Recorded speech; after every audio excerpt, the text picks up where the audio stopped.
موسیٰ بن عقبہ نے بیان کیا، کہا مجھ سے خالد بن سعید بن عاص کی صاحبزادی خالد نے بیان کیا، انہوں نے نبی کریم صلی اللہ علیہ وآلہ وسلم کو قبر کے عذاب سے پناہ مانگتے سنا۔ صحیح بخاری حدیث نمبر 1376۔ یحییٰ بن ابی کثیر نے بیان کیا، ان سے ابو سلمہ نے اور ان سے ابو ہریرہ رضی اللہ تعالی عنہ نے بیان کیا کہ رسول اللہ صلی اللہ علیہ وآلہ وسلم اس طرح دعا کرتے تھے، اے اللہ، میں قبر کے عذاب سے تیری پناہ چاہتا ہوں، اور دوزخ کے عذاب سے، اور زندگی اور موت کی آزمائشوں سے، اور کان دجال کی بلا سے تیری پناہ چاہتا ہوں۔ صحیح بخاری حدیث نمبر 1377۔ جریر نے بیان کیا، ان سے عامش نے، ان سے مجاہد نے، ان سے طاؤس نے کہ ابن عباس رضی اللہ تعالی عنہ نے بیان کیا کہ رسول اللہ صلی اللہ علیہ وآلہ وسلم کا گزر دو قبروں پر ہوا۔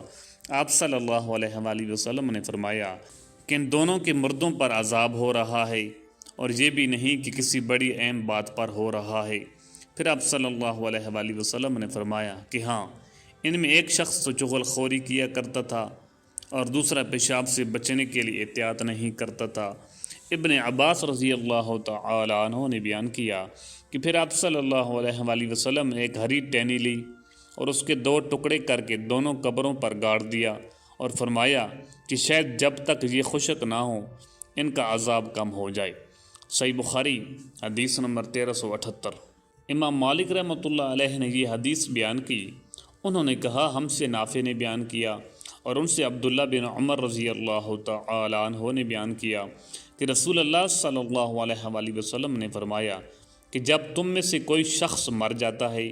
تو اس کا ٹھکانہ اسے صبح و شام دکھایا جاتا ہے، اگر وہ جنتی ہے تو جنت والوں میں، اور جو دوزخی ہے تو دوزخ والوں میں، پھر کہا جاتا ہے یہ تیرا ٹھکانہ ہے، یہاں تک کہ قیامت کے دن اللہ تجھ کو اٹھائے گا۔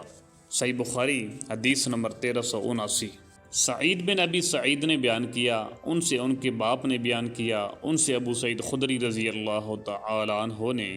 کہ رسول کریم صلی اللہ علیہ وآلہ وسلم نے فرمایا کہ جب جنازہ تیار ہو جاتا ہے پھر مرد اس کو اپنی گردنوں پر اٹھا لیتے ہیں، تو اگر وہ مردہ نیک ہو تو کہتا ہے کہ ہاں آگے لیے چلو، مجھے بڑھائے چلو، اور اگر نیک نہیں ہوتا تو کہتا ہے ہائے رے خرابی، میرا جنازہ کہاں لیے جا رہے ہو۔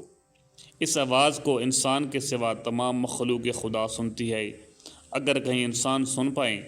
تو بے ہوش ہو جائیں۔ صحیح بخاری حدیث نمبر 1380۔